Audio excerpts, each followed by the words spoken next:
আসসালামু আলাইকুম ভিউয়ার্স, সবাই কেমন আছেন? ফ্যামিলিজ কিচেনের পক্ষ থেকে আপনাদের সবাইকে আরও একবার স্বাগত।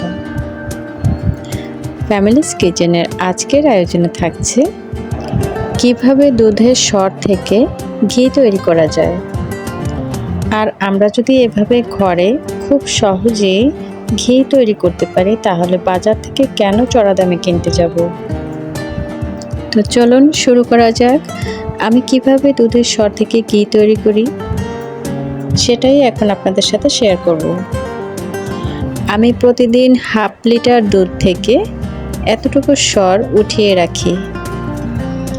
দুধটা জাল করে ঠান্ডা করে 3 থেকে 4 ঘন্টার জন্য যদি নর্মাল ফ্রিজে রেখে দেই, তাহলে সরটা খুব সহজেই উঠানো সম্ভব।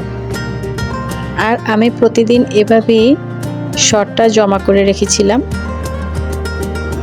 দুধের এই সরটাকে আমি ডিপ ফ্রিজ থেকে বের করে রেখে নর্মাল করে এখন আমি ব্লেন্ড করে নেব।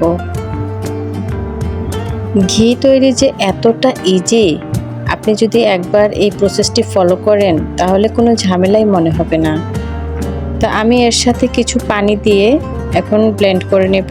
আর ব্লেন্ড করতে এটি বেশি সময় লাগে না, অল্প সময়ের মধ্যেই ব্লেন্ড হয়ে যায় খুব সুন্দরভাবে। সরটা আমার ব্লেন্ড করা হয়ে গেছে। এখন আমি কিছু বরফের পানি দিয়ে দিচ্ছি। সনাতন পদ্ধতিতে ঘি তোলাটা আমার কাছে খুবই কঠিন মনে হয়েছে, তাই আমি আধুনিক পদ্ধতিতে ঘি তুলে আপনাদেরকে খুব সহজেই দেখিয়ে দিলাম। ঠান্ডা পানিটা দেওয়ার পর বাটারটা উপরে উঠে এসেছে।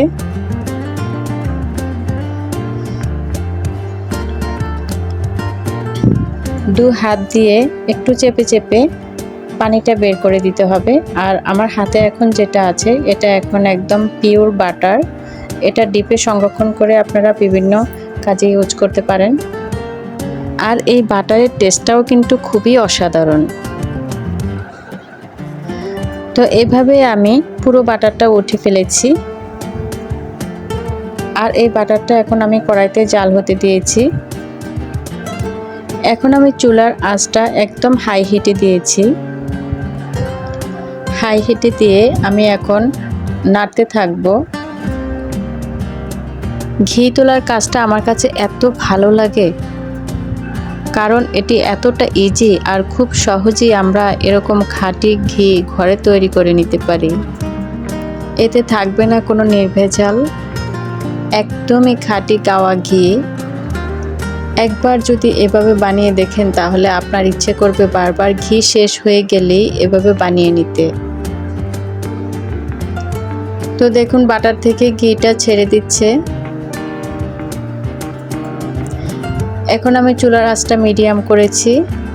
আর ঘি তোলার ক্ষেত্রে চুলার আঁচটা বিশেষ গুরুত্বপূর্ণ একটা জিনিস, সেই দিকে খেয়াল রাখাটা খুবই দরকার। এখন আমি চুলার আঁচটা একদম লো করে দিয়েছি। আর আস্তে আস্তে এভাবে নাড়তে থাকতে হবে, না হলে নিচে দিয়ে পোড়া লেগে যাবে। আর তখন খাঁটি ঘিয়ের ফ্লেভারটা নষ্ট হয়ে যাবে। তাই এ পর্যায়ে এসে আমি চুলার আঁচ একদম লো করে দিয়ে এখন নাড়তে থাকবো আরও কিছুক্ষণ। প্রিয় ভিউয়ার্স, ম্যাজিকের মতো মনে হয়, তাই না? আমার কাছে তো এই ঘি তোলার ব্যাপারটা একদম ম্যাজিকের মতো মনে হয়েছে। আমার ঘিটা একদমই পারফেক্ট হয়েছে। এ পর্যায়ে আমি নামিয়ে নিচ্ছি। ঘিয়ের গরমে কালারটা আর একটু ডিপ হবে। আর আগেই যদি ডিপ করে নেওয়া হয় তাহলে নষ্ট হয়ে যাবে ঘিয়ের ফ্লেভারটা। তো আমি এখন একটি স্ট্রেনার নিচ্ছি, আর স্ট্রেনারের উপরে একটি টিস্যু দিয়ে ঘিটা ছেঁকে নিচ্ছি। ঘিটার উপরটা অনেকটা স্বচ্ছ থাকে, তাই আপনারা প্রথমে টিস্যু না দিয়ে উপর থেকে আস্তে আস্তে একটু ঢেলে নিতে পারেন। আর নিচের ঘিটুকু ছেঁকার সময় তখন টিস্যু ইউজ করতে পারেন। আমি প্রথমেই টিস্যুটা দিয়ে ফেলেছি। তো এভাবে আস্তে আস্তে ছেঁকে নিচ্ছি। দেখুন এর কালারটা কীরকম হয়েছে। এই খাঁটি গাওয়া ঘির এত সুঘ্রাণ, সারা বাড়ি ঘ্রাণে ভরে গেছে। আপনারা যদি একবার এভাবে ঘরে তৈরি করে নেন, তাহলে তখন বুঝতে পারবেন ঘরে তৈরি এই খাঁটি গাওয়া ঘি কতটা সুন্দর ঘ্রাণ আসে। আমি নিচের এই অংশগুলো দিয়ে দেব, এর থেকে আস্তে আস্তে কিছুটা আরও ঘি বের হবে। ভিডিওটা কেউ স্কিপ করবেন না, আমি শেষে দেখিয়ে দিব কিভাবে 1 বছরের জন্য এই ঘিটা সংরক্ষণ করতে হয়।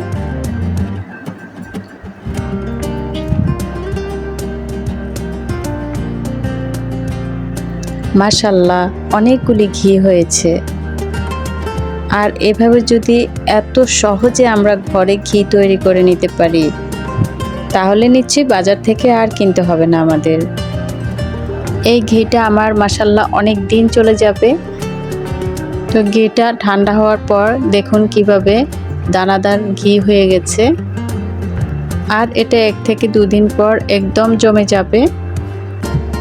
কতটা লোভনীয় লাগছে ঘিটা, তাই না? দুধের সর জমিয়ে যে এত সহজে ঘি তৈরি করা যায়, সেটাই আমি আপনাদের সাথে শেয়ার করতে পেরে আমি নিজেকে ধন্য মনে করি। এখন সংরক্ষণের পালা। আর সংরক্ষণের জন্য আমার লাগবে কাচের বয়ম।